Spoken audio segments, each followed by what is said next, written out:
Hello friends, આજે આપણે બનાવીશું વાસેટીની ભાજી અથવા તો દોડીની ભાજી પણ કહેવામાં આવે છે। અને આ ભાજી છે તે જંગલ અથવા તો પથ્થરવાળા વિસ્તારમાં ખૂબ જ પ્રમાણમાં જોવા મળે છે। અને આ ભાજી છે તે ચોમાસાની ઋતુમાં જ આવતી હોય છે અને તેના વેલા થાય છે અને વેલામાં ફૂલ આ રીતના ફૂલની ભાજી પણ કહેવામાં આવે છે અને તેના ફૂલ ખીલે છે અને ફૂલની જ આપણે ભાજી બનાવવાની છે અને જે દાંડલીનો ભાગ છે તેને આપણે દૂર કરીશું અને આ રીતની ભાજી હોય છે।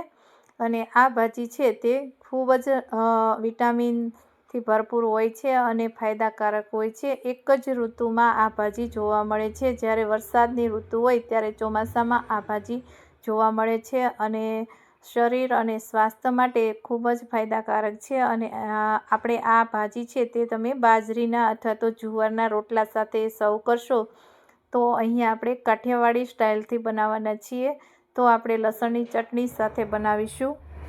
અહીંયા આ લસણની ચટણી સાથે આપણે બનાવીશું અને આ ભાજી ખૂબ જ ખાવામાં ફાયદાકારક છે। તો અહીંયા આપણે આ રીતે જે પાન છે તે આપણે અલગ કરી નાખીશું અને દાંડલીઓ પણ અલગ કરી નાખીશું। તેના ફક્ત ફૂલની જ આપણે ભાજી બનાવીશું અને આ ભાજી ફક્ત 5 મિનિટમાં બની જશે। તો હવે અહીંયા ભાજીની દાંડલીઓ છે તે મેં અલગ કરી લીધી છે। હવે આપણે તેને પાણીથી ધોઈ લેવાની છે। તેમાં જે ધૂળનો ભાગ હોય તે દૂર થઈ જશે અને રજકણો છે તે પણ દૂર થઈ જશે।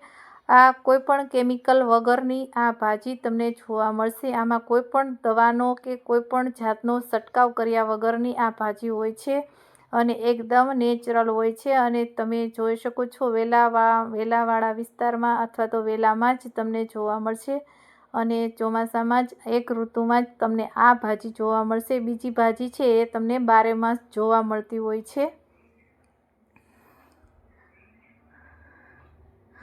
હવે અહીંયા મેં 2 પાણીથી ધોઈ નાખી છે। તો હવે આપણે કાઠિયાવાડી સ્ટાઇલથી બનાવીશું। તો તેના માટે મેં 15થી 20 જેટલી લસણની કળી લીધી છે અને તેને આપણે બરાબર વાટી લેવાની છે। તમે આ રીતે ભાજી બનાવશો તો તમારી ભાજી એમનામ પણ તમને ખાવાનું મન થાય એટલી ટેસ્ટી અને એટલી સારી એવી બનશે। તો અહીંયા આપણે લસણની ચટણી સાથે ભાજી વઘારીશું।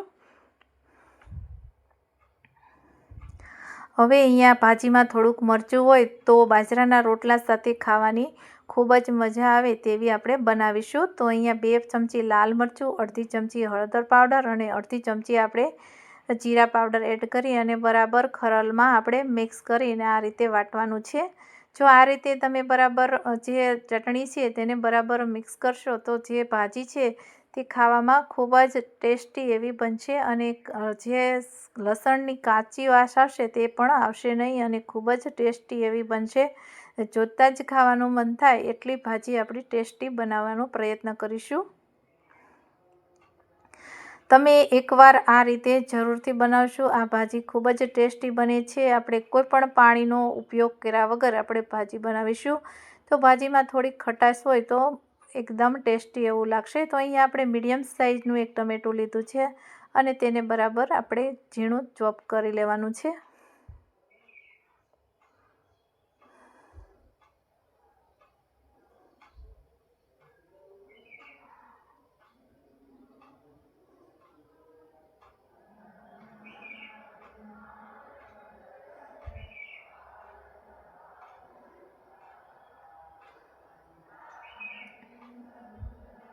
હવે આ ભાજીમાં થોડુંક ટમેટું આવી જાય તો ખૂબ જ ટેસ્ટી વધારે આવશે અને ટેસ્ટ પણ સારો એવો આવશે। તો અહીંયા મેં 2 ચમચી તેલ એડ કરેલું છે। તમે આ ભાજી છે તે સિંગ તેલમાં બનાવશો તો ખૂબ વધારે ટેસ્ટી બનશે, પણ તમારી પાસે સિંગ તેલ ના હોય તો તમે બીજા તેલમાં પણ બનાવી શકો છો। તે તમે જે રેગ્યુલર તેલ વાપરતા હોય તેનો યુઝ કરી શકો છો। હવે અહીંયા વઘાર થઈ ગયો છે અને આપણે લસણનો વઘાર કર્યો છે। લસણના વઘારથી આ ભાજી છે તે ખૂબ જ ટેસ્ટી એવી બને છે અને એમાં થોડીક આપણે હિંગ એડ કરી છે।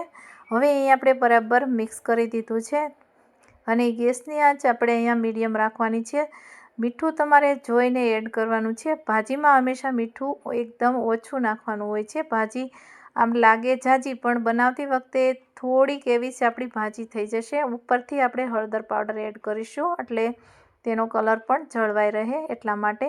અને મીઠું એડ કરેલું છે. એટલે ભાજીને 5 મિનિટ જેવું આ રીતે હલાવી અને કૂક થવા દેશું. એટલે ભાજી છે તે આપણી બની અને એકદમ સરસ કૂક થઈ જશે. હવે એને આપણે થોડીક વાર થવા દઈશું. આપણે પાણીનો છેજ પણ ઉપયોગ કરવાનો નથી.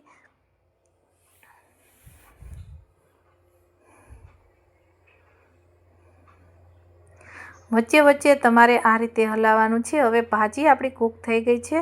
તો આપણે જે ટમેટું છે તેને એડ કરીશું અને જે લાલ મરચું આપણે વાટેલું છે તેને પણ એડ કરીશું અને તેને આપણે બરાબર મિક્સ કરવાનું છે. હવે તમને આમાં થોડીક એવી તેલની જરૂર પડે તો તમે ઉપરથી ગરમ કરી અને થોડુંક તેલ એડ કરી શકો છો.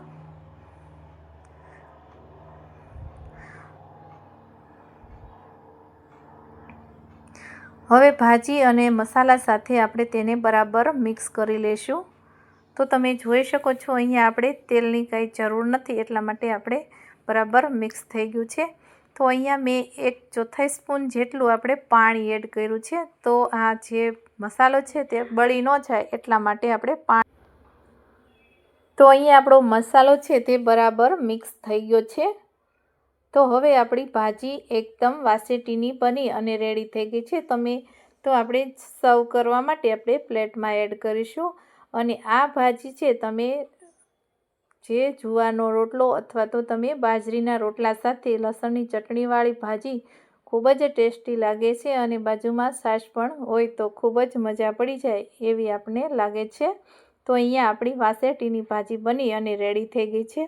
તો અમારી રેસીપી સારી લાગી હોય તો વિડીયોને લાઇક કરજો, શેર કરજો અને અમારી ચેનલને સબસ્ક્રાઈબ કરવાનું ભૂલશો નહીં. Thank you.